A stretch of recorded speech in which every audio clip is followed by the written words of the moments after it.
Right, Chris, I think that's us live, mate. It says it in the top corner, so we're live. I think we're live. I think we're streaming. So, Chris, welcome to my podcast, Head to Head with Sam Gibson. How are you, mate? Really good, really good. Thank you for having me on your podcast. It's a pleasure. Not a problem, mate. Obviously, we've been chatting back and forward on Instagram, and we're in a similar, we're in a mentorship group as well. Both in two different membership groups together as well. So we know each other through that. But this is the first time we're actually having a good conversation. And, just the usual boring podcasty questions to ask every people who I have on. Who are you? What do you do? What's kind of your backstory? Who am I? So I'm Chris Tibbets. I am an emotional eating coach, similar to you. I have most of my life worked in corporate life, left it last year. To embark. I was embarking on a career as a management consultant because that's what I did previously, until I gave a chat to a group of men about my struggles with emotional eating, and then realized that all of the work I've done, all of the skills I've got, are better suited to supporting people not suffering the way I suffered. And to give you some background, but obviously listeners don't, is I have lost over 100 kilos. So at my heaviest, I weighed 34 stone. Wow. And now I'm probably about 16 and a half stone. So I have got as light as 16. So I've lost well over half my body weight. So I decided that I had a bit of an epiphany and realized that I have a unique set of skills and a unique approach. And I've probably gone through in my recovery most of the eating disorders. So I've done binge eating. I almost became anorexic because I lost so much weight. And people go, "Oh, you've got to be skinny to be anorexic," which is rubbish. The behaviors and the attitudes of it are still there. So when I was getting the counseling and support, they were very worried because my behavior had switched and I started to have a very anorexic mindset. Luckily, dealt with that. But again, my biggest thing was I was an emotional eater, binge eater, overeater, bin raider. You give me a scenario and I can give you an example where I've done something pretty horrific regarding food.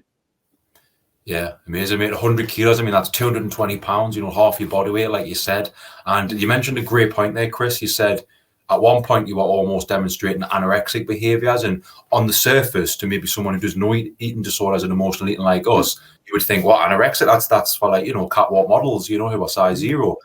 Yeah. And we've just, off camera talking about this as well. We both come from emotional eating and eating disorders, essentially, from two totally different ends of the spectrum. My background is I was in shape. I was involved in the fitness industry. I knew all about food and macros and how to get in shape, and I help people get in shape for a living. Yeah, I had my own eating disorder, my emotional eating disorder, and some bulimic tendencies as well. But on the surface, I was in shape. Whereas when you are struggling with the exact same thing, which is having the exact same impact on mental health, the low sense of self-worth, the guilt, the shame, feeling like you're in a mental prison because of the control that food has over you, yet you are on totally different ends of the spectrum. And like you said, you mentioned yourself, you are in your recovery, when you were trying to overcome that, you were starting to display other disordered eating patterns. And it just shows you that disordered eating or eating disorders in general, it's not a look. There is no look involved in it. It's a feeling. And that feeling is just the mental prison that you create for yourself, right? Correct. Absolutely. I think you're right. I think people get caught up with the label eating disorder, but most of the time it is actually disordered eating, because people who have eating disorders, they need proper psychiatric help. But somebody who's got disordered eating, and we come across people every day who've got disordered, they got the wrong relationship with food, they've got the wrong beliefs around food, they've got the wrong attitude to food, and it's all been sort of created through whatever tendencies, events, or things that have happened in their past that have created this belief system that I can do this, I can't do this, and as you say, creates a disordered approach to it. So yeah, obviously what we do for a living is helping people with disordered eating. I mean, I do work with people who've got classed as eating disorders, and they're still getting help and therapy for that. But would you say there's a clear difference between people who demonstrate disordered eating and those who have a diagnosed eating disorder? Is there a difference, do you think?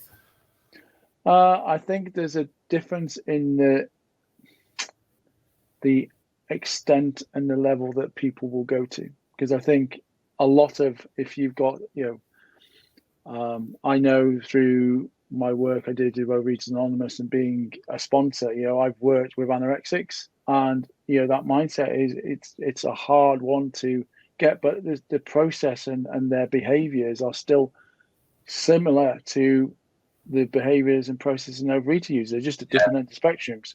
So I think, I think I would say the majority of people need coaching, and there's a certain amount who need therapy. And I think there's a fine line between what is therapy and what is coaching. Yeah, I think they can both be done. I think they can both be done at the same time. I just think there have to be clear differences. This is my therapist who I maybe talk to about deeper stuff that maybe we're not as qualified to talk about. Yeah. Coaching is basically practical solutions. That's the way I say it. You have some practical solutions alongside your treatment. And I think a lot of people are boxed in. I mean, I got a little bit of shit on Instagram the other day. I had a lot of people have attacking us about what I put out there. I noticed that. Binge eating is a medical disorder. You are not qualified to talk about it. I'm like, well, I've coached thousands of people, hundreds on eating disorder, and I've had one myself. So I think I'm more qualified than a therapist who's just been at university and is doing a couple of ticky box exercises. You know what I mean? Yeah, let's talk about therapists, shall we? So I went into therapy in a well-known clinic in the southeast of London that I can't mention for non-disclosure agreements because I signed an agreement with them. And I had the same process. I went into group therapy.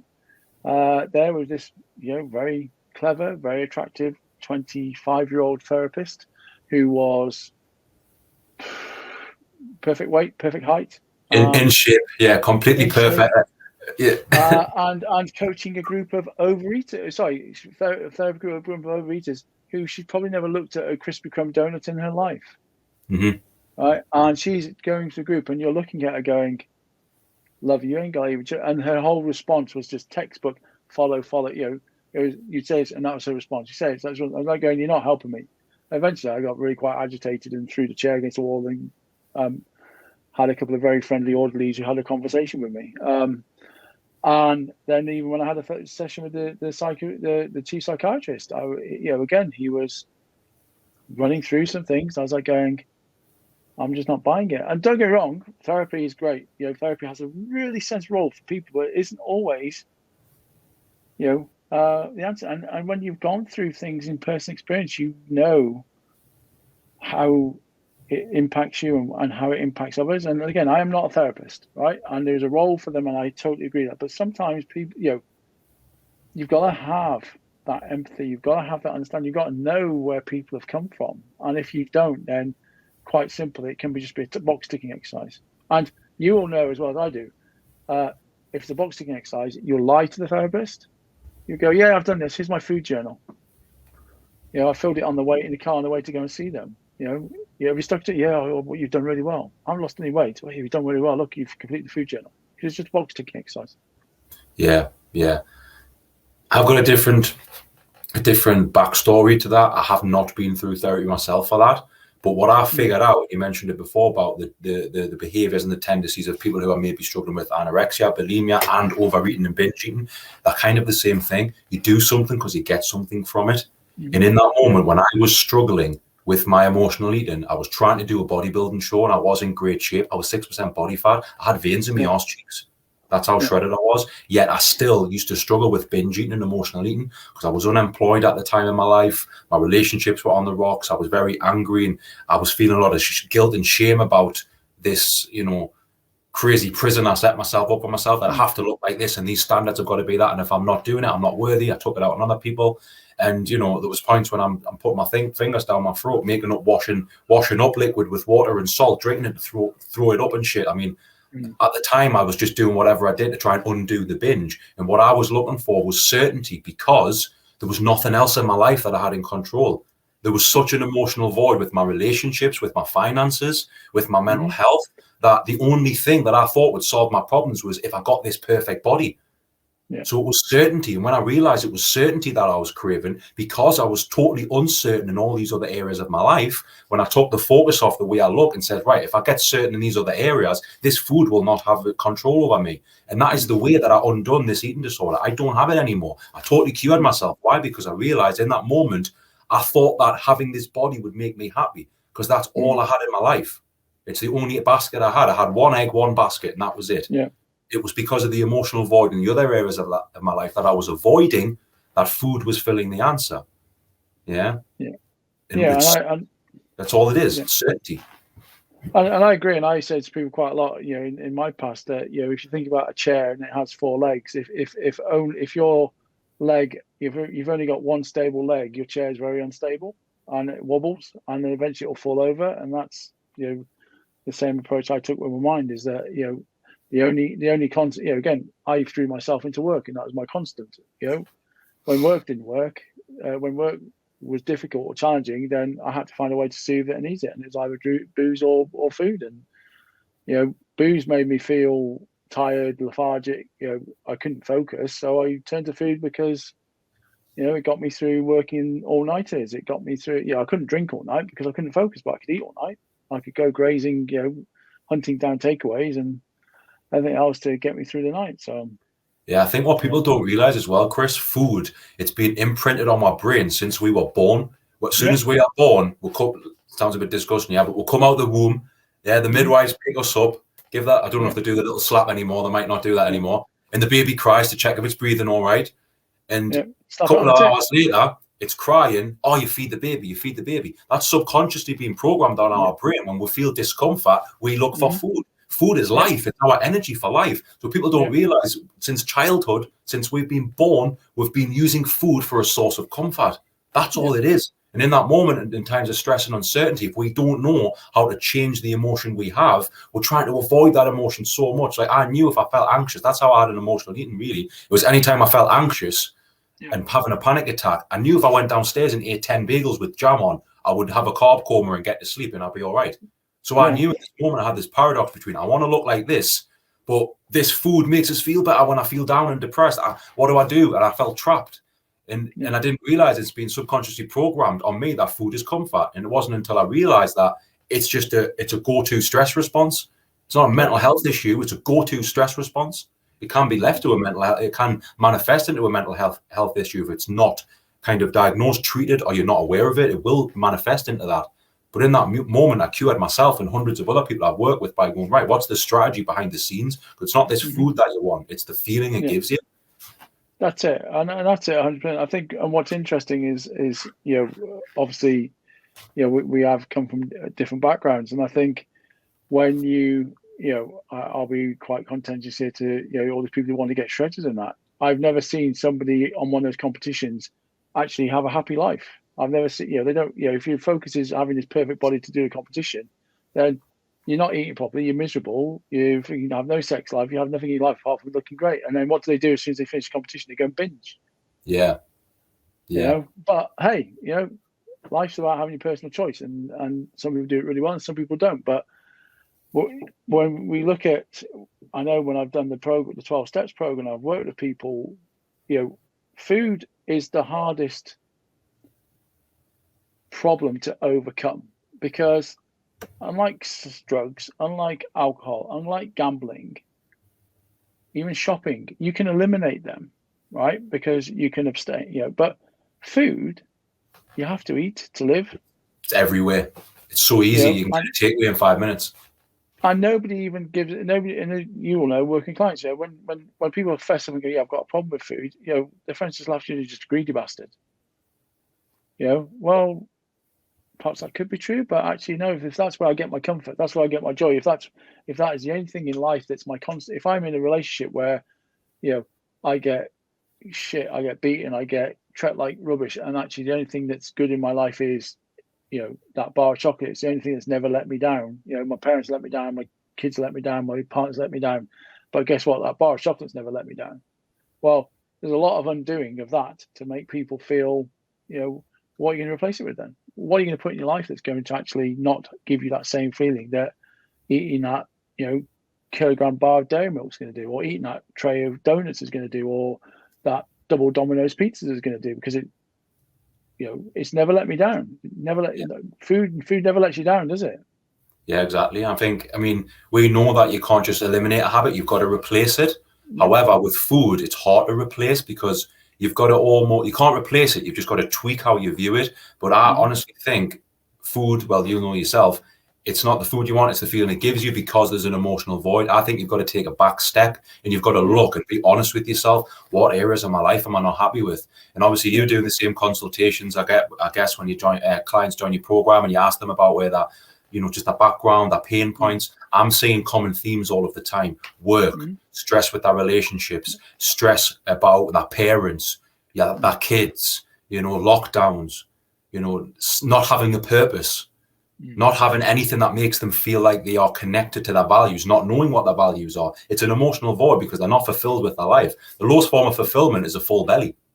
A full belly to replace that sense of not being fulfilled in your life. So this is why I always say, if you are playing a small game, if you are not living by your values, you are not living or even working towards your goals and dreams, you don't even have an idea about what those are, you'll continue to binge eat. So we need to take a step back and go, right, where are these leaks, these emotional leaks coming from? We need to fill those leaks first. And we know happiness is progress in disguise. Anytime I've ever been happy in my life, it's when I've made progress on something. That's the only time. So I'm like, how can we plug these emotional leaks, and then let's start making some very small, steady progress. And eventually the need for food just starts lowering down a little bit.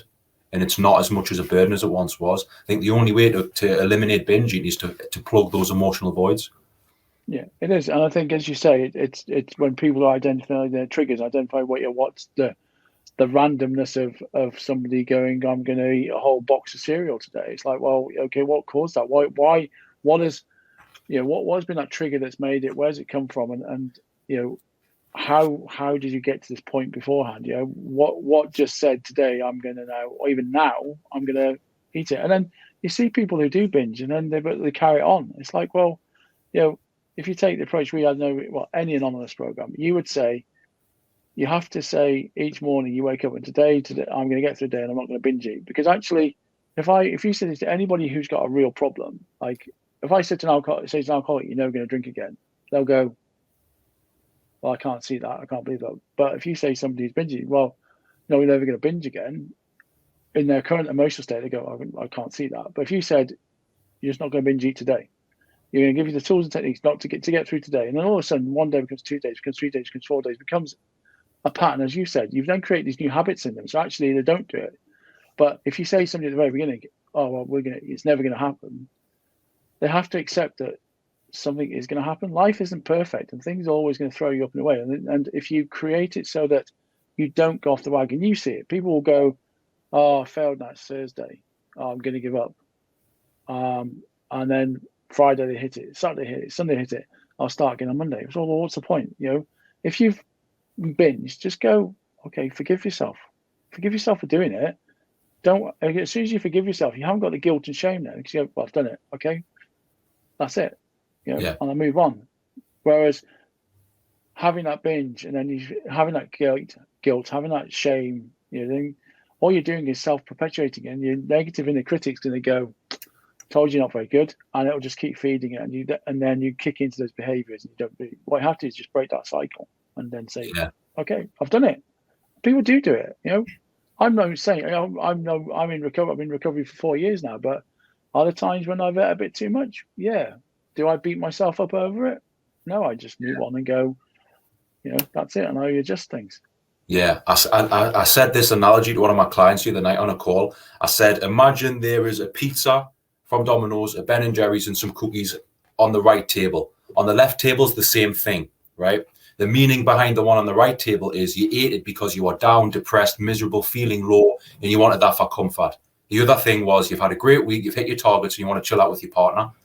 The amount of calories and the amount of food, it's the same thing. But the meaning behind it is what's causing the guilt and the shame and the overwhelm and the depression and the anxiety. It's not the food that's the problem. It's what you make it mean. And these people have got crazy rules for themselves when it comes to food. I am not worthy to be happy or have a body that I love if I don't eat X, Y, Z. And this moment I have one little slip up, I'm not worthy. Say I told you. They create this self-fulfilling prophecy of doom. Of course they do. Self-fulfilling prophecy of doom when they've got these ridiculous standards and their actions aren't meeting those standards. So of course there's an emotional void there, and they go, "Say I told you I wasn't good enough. Say I told you I'd never do it.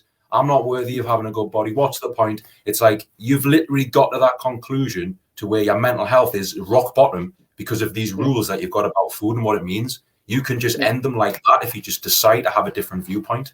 Mm-hmm.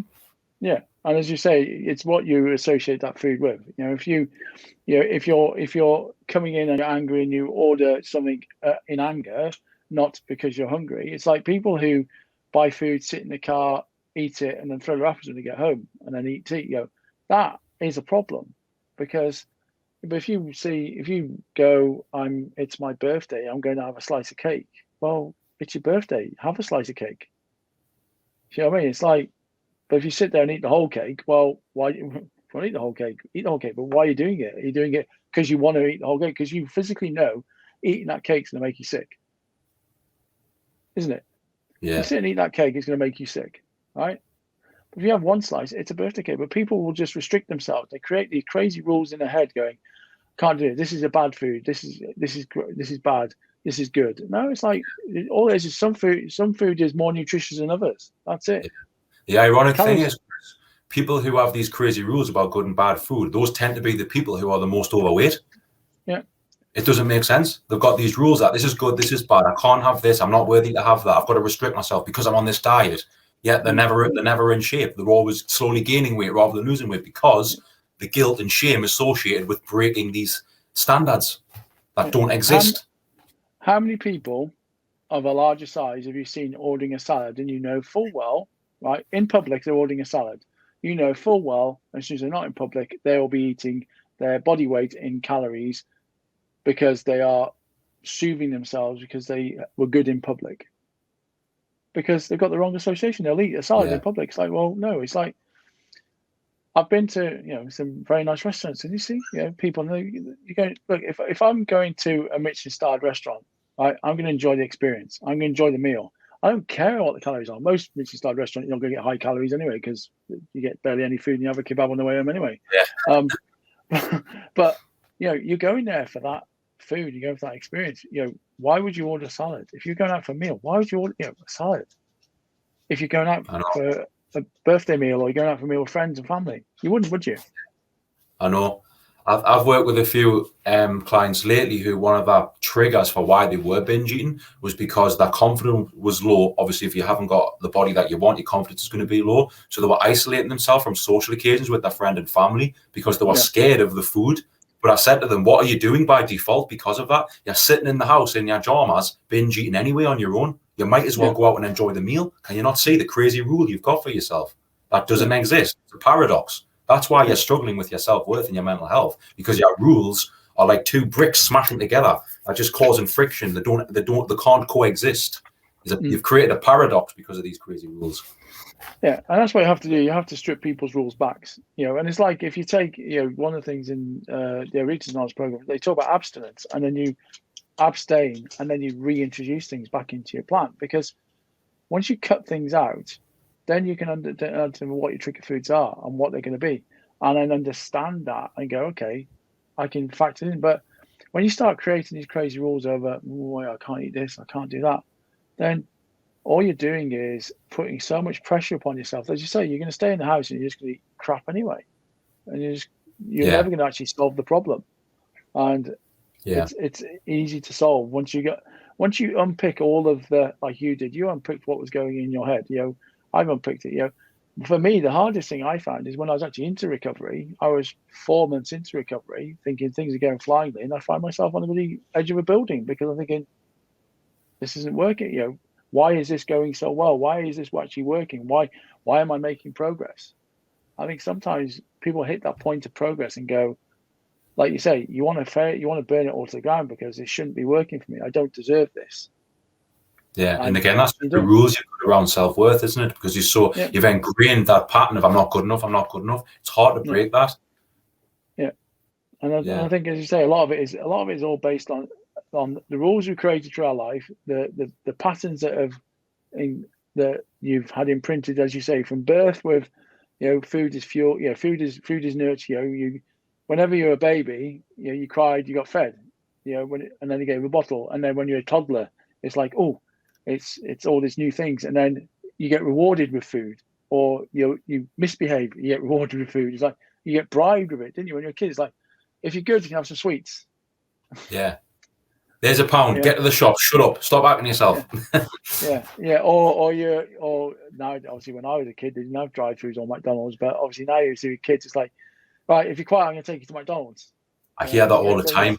Scary, mate. Scary. Yeah. I know you like your Mackey's coffee, so I'm sure you see lots of kids in there where it's a babysitting service, isn't it? Yeah. Go in, sit there, eat a Happy Meal, and you'll see mum and dad on the phone going. I know. Yeah. So, but what you're doing, you're teaching the child, well, I'm going to comfort you with food. Yeah. And I know they make an effort and they give you carrot sticks and stuff, but how many parents actually put carrot sticks in the bag? Mm-hmm. I know. What obviously got on to a topic about parents and kids as well, and one of the big things that I talk about in my emotional eating audio book and my program as well is you will never change your habits unless you've got a powerful why, a leverage. Mm-hmm. So for a lot of people, that kids is one of them, and this is a conversation that I have, and I've actually made some people cry because of this conversation, not necessarily in a bad way. They might have thought bad of us after, but they realised just because that emotion was coming out, it's quite a slash between inspiring but also like shocking at the same time. It's a very uncomfortable conversation. But when I mention kids, a lot of people are like, I say to them, if you saw your kid come home from school having a bad day, and then they're like, right, fuck it, I'm just going to the cupboards, and they're eating the house uncontrollably, as a parent, would you tell your kid that was wrong? They say, yeah, of course that's wrong. You shouldn't do that. You shouldn't use food to make you feel better. To tell them off for overeating. No, you don't eat this, you don't get that. Finish your vegetables. They try and put these values on them. Yet when the kids are in bed, they're full of shit. They're ordering takeaways. They're rifling the cupboards. They're specifically listening out for when their partner's upstairs, and then they're running through the kitchen, hiding stuff and eating stuff. I'm like, if you saw your kids doing that, what would you tell them? I've changed a lot of people's mindsets, and literally that was the key trajectory point for their life to change because of conversations like that. So who else do you think emotional eating can impact, mate? Like in your experience, who was it impacting? Was it just you or was it other people? Well, listen, I'll be really honest with you, and I tell everybody this in my story, is that one of the biggest shames and guilt that I have in my life and I have to carry with me is that I have 3 grown-up children who are all now morbidly obese. And they're that way because of me. Yeah. And my first wife's eating habits and what we taught and what we showed them. I have to carry that shame. So one of the reasons I decided to take this path and not take the lucrative management consultancy role was I don't want anybody else to put onto their children what I did, teach them the bad habits I did, have them when they're grown adults struggling and suffer like I've done to them. And it's the biggest regret I have is that my children are that way because of me, because of the habits they saw in me, the habits they saw with their mum, what we taught them, how we showed them, and that's what I have to do with. So for me, it's really passionate. And I'm the same with you. I'll have a conversation and say, do you want actually, at 39, I was going to told I had 6 months to live. If I didn't lose weight, I'd be dead in 6 months. And it's like, well, how many other people want to be able to play with their kids? How many want to see actually walk their daughter down the aisle? How want to see their grandchildren play with their grandchildren? If you even take that, if you think about that impact and then think, as you said, the impact you're showing your children, the behaviors, because they'll learn, they'll follow you, they'll see what you're doing. And as you say, if you're full of shit and they're, it's like the chocolate bars, kids know how many bars are on the cupboard. And if they'll go in and say there's 10 one day and there's 2 the next day, they ain't daft. And when you start lecturing them going, oh, by the way, don't eat that. And they'll go, yeah, but hold on. This. And unless you're clever and you start hiding, again, emotional eaters are quite devious, and deceit and lying is one of the biggest things in it, is that, they'll make sure that you can't see the wrappers in the bin. I've had clients hiding their wrappers in the neighbour's bin. They actually get caught by the neighbour and they go, what are you doing? I said, oh, sorry, I've been with you, I hope you don't mind. But they're putting like pizza boxes, emptying their car wrappers into somebody else's bin. Because, as you say, they're hiding it, they're sharing. And this whole thing of, you need to be a leader, you need to be doing this, but you've got to look after yourself first. And I say to people constantly, look, if you got to be around, if you're not going to do it for you, right, which you should be doing it for yourself anyway, you need to do it for your kids. You need to be there for them. You need to be setting that example, because they will copy everything you do. And whether it's overeating, whether it's crap with money, whether it's, anger, whether it's violent, whatever it is, your kids will see it and they'll copy it and they'll copy your behaviors. And, do you want to be like I am now at 49 with my grown-up children, having massive regrets because I've caused, and I will say, as an adult, you are responsible for what you put in your mouth. I don't buy this. It's not your fault. We all decide what we put in our mouth. As you said, it's what you assign to that value you're putting in it. But your kids, you have a lot of responsibility. And I learned at a very early age of abandonment that I found friendship through food. So when my brother had a road accident when he was 9, when I was 9, I spent a lot of time with family and friends. And for me to get contact with people, guess what? I got contact in the cake shop. I got contact in the chip shop. That's where I could go and see people and have contact. And they were nice to me. And you make that association. And again, with children, if you're not careful, it imprints you and it'll be with you for the rest of your life. And when you get to an adult, undoing those habits is really hard. Yeah. I didn't know those things about you, Chris, so I really appreciate you sharing that, because that's powerful, mate. And just want to say it's very courageous for you to even, go this different path in your life. Obviously, you mentioned you had a, potentially very lucrative career option with this consultancy job, and you decided not to do it to fill that passion that you had. So very courageous, mate. That's really really inspiring. But you said some great points there, mate. But it does impact other people. And for me, I don't have kids. When I struggled with my kind of disordered eating, it was from the ages of maybe 18, 19 to about 23, 24. And a lot of people, I've done a podcast. The first episode of this podcast, in fact, was just me talking about my backstory, and I mentioned the emotional eating and the binge eating side, the bulimic tendencies. I just had an epiphany, and it's hard to explain, because this is why I'm so passionate about coaching, because I think people need like us to help them have their epiphany. I just got mine on my own, and I don't know how, I don't know why, I don't know if it's just, divine whatever. I've been reading a lot of Jeff Thompson lately, and I'm getting into it, and I'm like, I think it was just, that was meant to be. I was meant to go through that because I was supposed to do what I'm doing now. I believe that maybe you are supposed to go through that to do what you're doing now, because we've got something powerful to say to help others.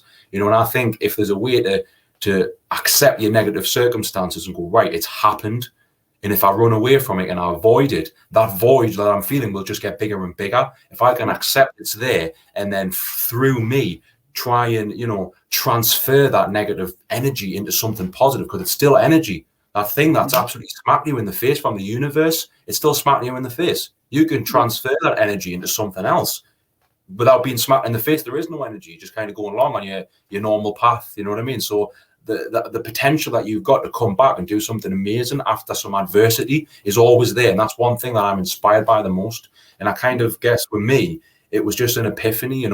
You mentioned something about, being on the edge of a building, reaching that point when you were almost suicidal or were suicidal because of this control it had over you. And I wouldn't say I got that far, but there was one time when I was having a terrible panic attack. I was sitting there about 4 hours, thought I was going to have a heart attack. My head's out the window. I can't breathe. I mean, what the hell's going on? I was so scared, didn't know what to do. Tried eating, it didn't go away. I left the house one morning back in early 2018, March 23rd it was, I'll never forget. About 4 or 5 in the morning, it was still pitch black, raining. I just wanted to escape. That's how bad I felt. I didn't plan on coming back that day. I thought, this is it. And it was only a moment of madness, 10, 15 minutes. But I was like, I'm done. I can't take this pain anymore. If this is life, I want out. And on that walk, something just happened. It was like anger from within, frustration from within. Like, how the fuck have I let myself get this bad? Because of fucking food. Because I don't look like this person who I want to look like. Yeah. You know what I mean? It was insane, and it just came out of nowhere. And I was like, I've got to change. And I don't think people will change until they have that point where it's really rock bottom. You can't go any lower. You've only got to go up. Well, I think we all know it's that when the change is staying the same is more painful than the change. When the change itself, then that's when you got to reach that point. And I think you're right. That epiphany. I was saying you. I had this. I did a talk to Alex Myers' group, and it just something inside me just realized that as I told my story, I was like, and I'd been a sponsor for Overeaters Anonymous like 3 or 4 years before that point. So I'd worked in that space, but as a sponsor, because as you said, my sponsor saved my life. She taught me down from a building, and understanding that point of on the edge. Why are you doing this? What's it all about? What can you do? But that whole epiphany, that whole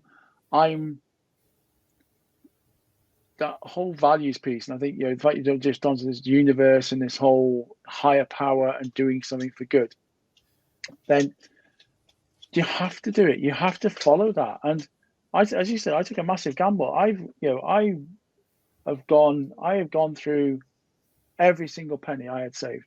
I've gone through everything because when you build a coaching business up from scratch, it takes a while. But I've had an unwavering belief. I've had an unwavering knowledge that I am on a path to help people. I cannot let one more person go through the life I went through. And if I stop one person having to suffer that, if I can save one life, and this is, let's not be around the bush. We do save people's lives.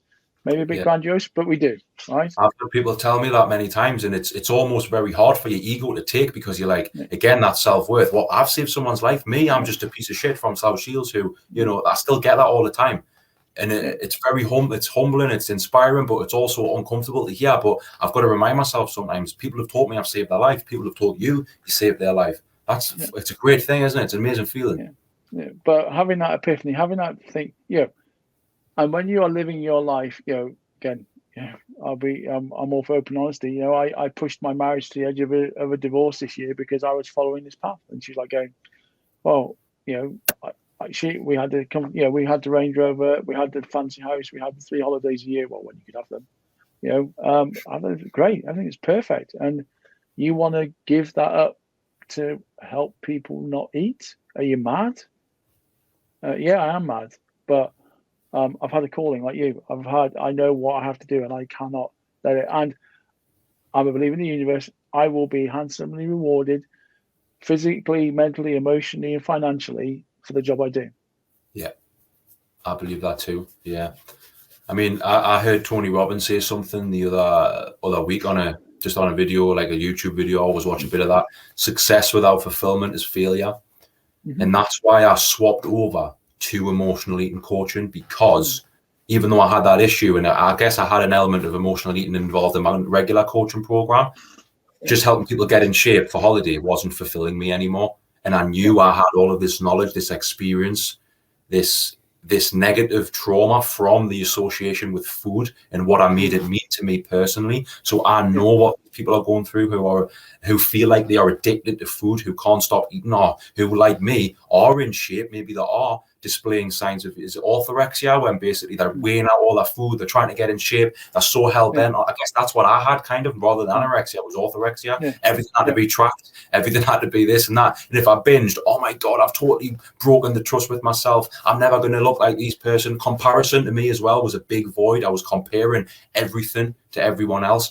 At me, 3 years ago, I had 17 pounds a week coming in. I was skinned. I had nothing. I used to have to ask my mum, as a 23-year-old man, I'm going to have £10 to get my hair cut. I haven't had my hair cut in 12 weeks. I'm broke. That void that was in my life, comparing my life to other people's who've got cars and houses and the perfect relationships and, the perfect bodies. And here's me. All I've got is my tracking macros every day. Is that it? It's crazy to have to go through that. And I know how bad that feels. It drove me to the point of, I don't want to say suicidal, because I hate saying that, because the gap between where I was and someone who ultimately does that is huge, and I can't ever relate to that. Just however low they were, I can't even imagine how bad they feel. But I know how I felt, and I know how soul destroying it was, and I don't want anyone to feel that either. And that's the way you have to take that approach. I think you just have to, again, I will, let's be, you and I can both be contentious on this, right? And let's do it. Is that I see too many personal trainers jumping on the emotional eating bandwagon because it's convenient, but they sell their client a 12-week shred to lose weight, but don't actually address the fact that they're just not doing anything. They're not helping their behaviors. They're not changing. They're not getting to understand. All they're doing is reinforcing some bad beliefs on food. Yeah. There's too many people that jump on the emotional bandwagon. I'll help you binge eating. But, oh, by the way, here's your 12-week shred. But hold on, that's not actually addressing my binge eating issue. All you're going to do is make me follow your plan. You're not going to work me. You're not going to coach me. You're not going to get me to understand what my triggers are. You're not going to get me to understand, yes, I'm going to enjoy this meal because I want to, not because I'm going to binge on it. But, as you said, that Ben and Jerry's, Domino's, and popcorn. Well, I'm having it because I've had a great week. Things have gone, and I've planned it, and it's going to be enjoyable. Not I'm having it because life's shit, and I do that anyway because I'm a failure. I think there's too many people. There's too many people who haven't been where we've been, don't know what we've done, don't know the right approach, and just it's a convenient, binge eating. It's a convenient buzzword at the moment, isn't it? Yeah, I get that. I mean, I released my my audio book talking about my story and the strategies that I used personally to get myself out of it, and with my coaching clients. I released that last year, and since then, I've seen loads of people cropping up. And I guess it might be a little bit of paranoia. You think, oh my God, are they copying off me? When in reality, they're probably not, but they're just regurgitating information that they've heard, but they're not really putting their personal spin on it. And I think for you to be, again, this word shit, authentic, I think you've got to walk the walk. And it full circle back to that therapy thing, mate. How can the therapist who's been to university, they've got all the qualifications, but if they've never had an eating disorder and they don't know how it feels, how can they educate someone who's got one? It's just not going to work. It's just not. Yeah. Now, don't get me wrong. If you're in a group of on an anonymous program, and I have to admit, in my worst times, I couldn't get to an OA meeting. I went to a couple of AA meetings, and I'll tell you what, if I thought I had problems being an overeater, I went to an AA meeting, it completely blew my mind. My God. But it's still, all you're doing is having that fellowship, that support, and that kind of thing, which is fine. But if you're in a group therapy session, you sure as hell want to make sure that a therapist understands where you've been and where you're going from. That's what I think is really, But again, I did, it didn't work for me. It works for some people, it really does. But again, it's got to be what works for you. I think my stance on it's a little bit controversial. Like someone asked me the other day, what's your opinion on medication and this and that? I says for some people that absolutely need it. Most people though, like when I was struggling, I guarantee when you were struggling, you felt the same. I just wanted someone to say, Sam, this is how you feel, this is why, and this is what you can do about it. That's all I fucking cared about. I didn't want mollycoddled. I didn't want someone to wipe tears away. Because obviously as a man, we mentioned this the other day, mate, I'm not working with any men hardly at the minute. I think men have a problem opening up about their mental health and especially emotional eating. They don't want to seem soft. They don't want to seem like, weak. That's wrong what I've just said. But in the mind of a man and in the mind of me 4 years ago, that was how I felt. I did not want to be mollycoddled. I wanted some solutions. I'm a man. Give us something to do. You know what I mean? Yeah. Oh, there's no way, right? There's no way 5 years ago, or 4 years ago, 4.5 years ago, I would have gone to me to get help. No way. Me neither. I would have called me a hippie douchebag 4 or 5 years ago. That's talking about myself. And I would have said, there's no way, and there's no way to go on to myself. And even now, I did the approach. I went to a personal trainer. I did this, I did that. I was only through, as I do, No Reason Anonymous, and then eventually realizing that I'm not going to beat this on my own. And I need to get some help. I need to get some resource. I need to get some coaching. And when I looked at my mental health, I didn't go to an emotional eating coach, but I went through all of those bits that you do. You piece it all together and realize actually, if I'm going to lose weight, the only way I'm going to lose weight is from the neck up, because if I don't deal with that bit, the body ain't going to follow. So, and that was it for me. And again, you just need to get guys to buy into this process. And to be honest, the guys are the biggest ones, because they're the ones who are likely to die having a heart attack trying to play football with their kids. They're the ones who are secret eating, or sat in the car, munching really grab bags of crisps that they grabbed at the motorway services, but they just need to admit it, but they won't admit it because I want to enjoy my beers. I want to enjoy my takeaways. You can enjoy all of them. Just stop eating yourself to death. Yeah, I think this is certainly wrong, but there's definitely more pressure on the front end for the appearance of women, and I think that's why they care more about that, which I'm not saying is a bad thing, and I'm not saying it's a good thing either, but I get that. But men as well, it's not as that the societal pressure to look a certain way isn't there, I seen something the other day talking about, the pressure on women post-pregnancy to get back to their original weight is huge. Yeah. When a man, they have kids and all of a sudden the man starts overeating, they get out of shape a little bit, they start exercising because of the kids. There's nothing out there saying, hey, men should get back to that. In fact, it's actually applauded. Oh, the dad bod. It's like, why is there a pressure on females to be a certain way, but not men? It's like, that's why men aren't opening up about their emotional eating. And I'm not saying that's right, that there's a pressure on females. I think beauty comes in all shapes and sizes. The bottom line is how you feel is the most important thing. And if you feel good, the chances are you look your best. Yeah, but men aren't opening up about emotional eating or their mental health in general. Women are more likely to open up, which is fantastic. But I think men also need to realize it has exactly the same impact, just as much as it has on women. I just think women are more aware of it because it's talked about. They talk about it with their friends, and they're more likely to post about it on social media, saying, "Oh, these photos are edited and they're fake. Women should love their bodies," and I love that. The female empowerment thing is great. Where's the male empowerment, mate? It doesn't exist. No, it doesn't. I think you're right. I think this whole, it goes to the other end of the scale, and that they go, "Oh, I've got to get this body, I've got to get that body." It's like, no, why don't you just get healthy? Why don't you just have a healthy relationship with yourself, with your family, with your whole things? Because actually, if they do all of that, then it'll all fall into place. But as you say, they don't. They do this macho bravado bullshit of, oh well, I can always lose weight. It's easy enough to do, and but I'm okay. I'm carrying a bit of weight, but I'll be all right. But they're not seeing the damage they're doing, because guess what? Emotional eaters are good at lying to themselves and lying to other people, and they will just keep themselves. It's essentially what it is, really. It's convincing yourself you don't have a problem with food when you do. And I've had a few calls this week with people who that didn't end up joining my coaching program because I just don't think they were ready. They weren't ready to admit, I need to change. It was always, well, what about this? What about that? It was outside reasons. It's different for me. The story, and it's like, it's a bit frustrating. However, we have to accept that they're on that journey, and unfortunately, you're only ready to change when you hit rock bottom. They've unfortunately got a little bit of falling to do, got a little bit of learning to do. Yeah. And I think that's a valid point. People, you can, the amount of people I have either turned down or even kicked out of a program because it's like going, look, if you want me to work with you, then, I go all in. So, you've got to be all in as well, because I'm not going to put this effort into coaching you, supporting you, because, and you're not prepared to do it. You're going to ghost, you're not going to turn up. It's like, make the effort, stand up. If you're not ready, then accept you're not ready. That's fine. But don't try and kid yourself, and don't. It's like when people buy a program and don't get the program. Well, I'm not getting results. Have you done the work though? Well, no, I haven't. It's like, well, just because you bought a program doesn't mean doesn't. It's like people who buy books and have them on the bookshelf and go, have you read any of them? No.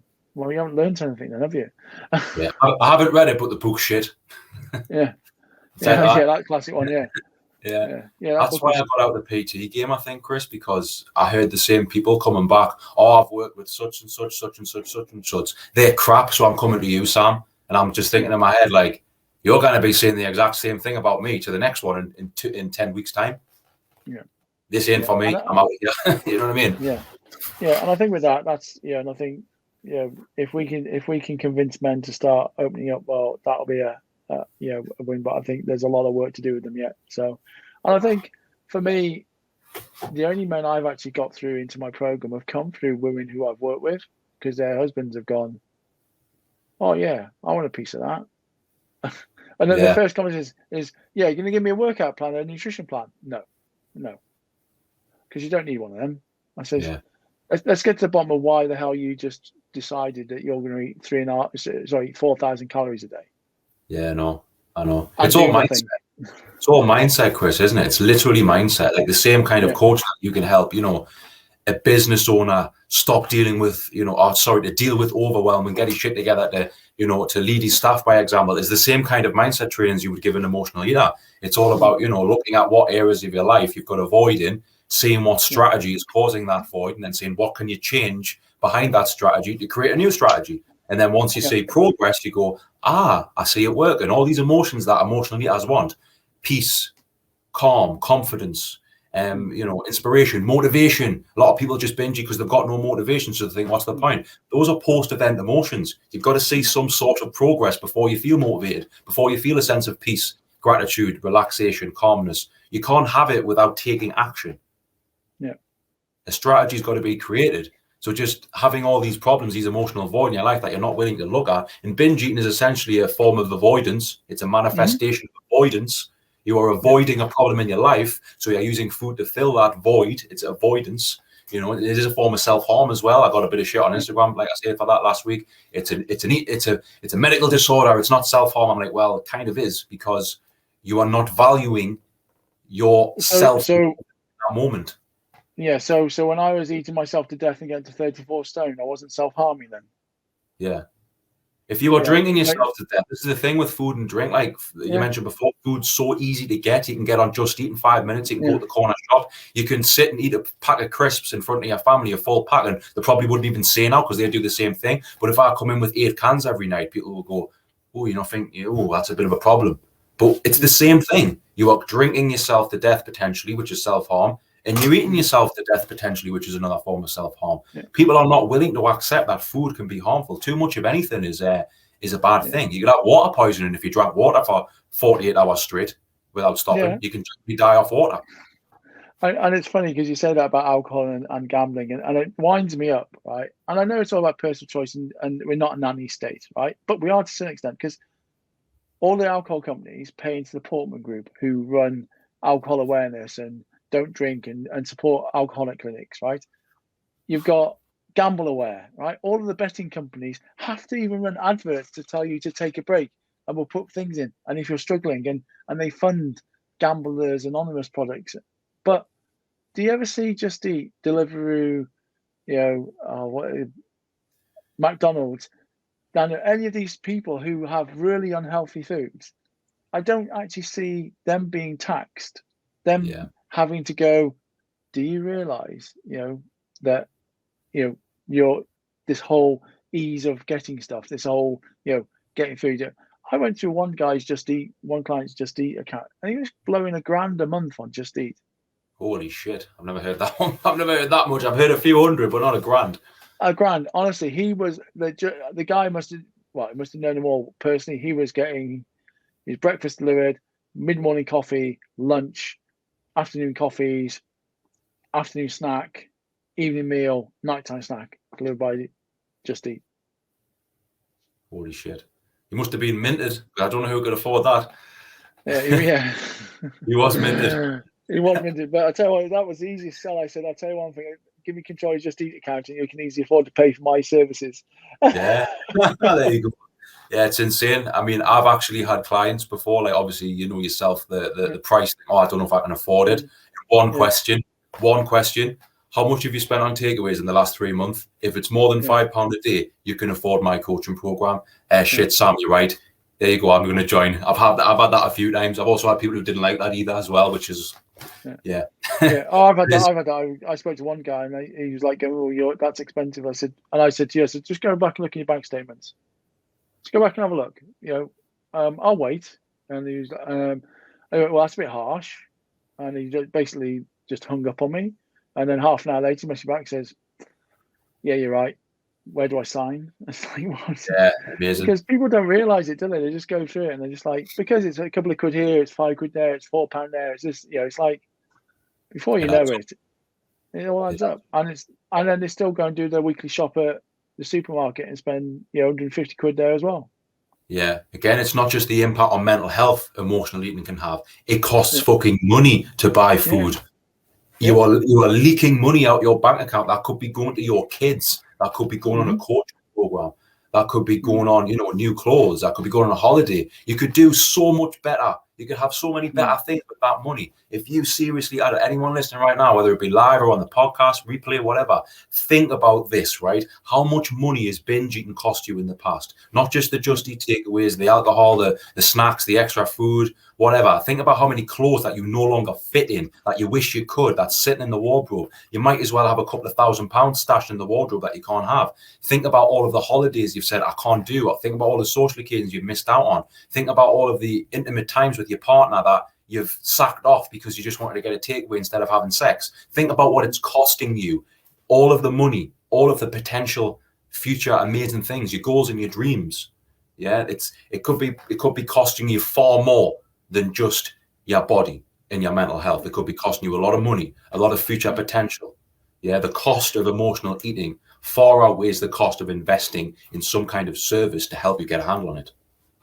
Well, I worked out over from being told I was going to die to finally getting into recovery. I blew £70,000 on every single program, coaching, diet plan, clothing range. I had 3 wardrobes. I had a very fat wardrobe, I had a medium wardrobe, and I had a slim wardrobe. And I spent thousands on personal trainers. I spent thousands on coaches, thousands on diet plans, thousands on, you name me a diet plan, I've done it. I've done Noom, I've done Slimming World, done Weight Watchers, done Cambridge, done the keto expert. I've had a paleo expert. I've had countless trainers.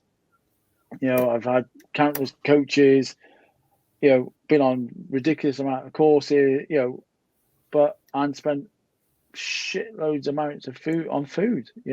Because if I added up all of the weight I've lost and all the weight I've gained, if I translated that into cash, it'd be ridiculous how much money I spent on food. Mm-hmm. Because you don't get to 34 stone without spending a lot of money. Yeah, amazing, mate. One final question before we wrap this up, mate, because we've nearly been on an hour. Let's say someone who's listened to this video, like I say, whether it be on the live, on the replay, they're like resonating with all of this right now, and they're like, shit, this is me. What's the next step that they have to take from that point of accepting I need to change? What's one thing that they need to do?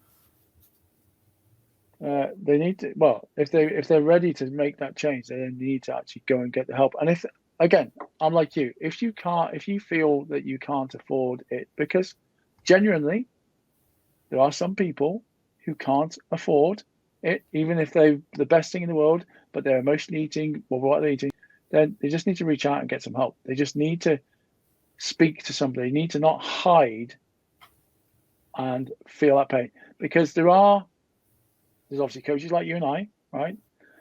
We put out content.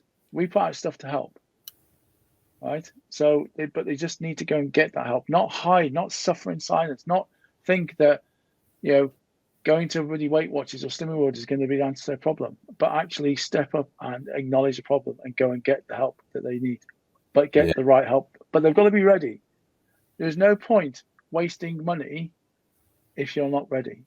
Yeah. If you finally had enough, you've got to step into the breach and, get a coach, but get healthy. And if you feel you generally can't afford it and you've generally looked at all your finances and you're struggling, then, there is still plenty of resource out there.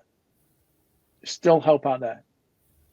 But if you're really serious, then you need to get a coach, whether it's you, whether it's me, whether it's somebody else.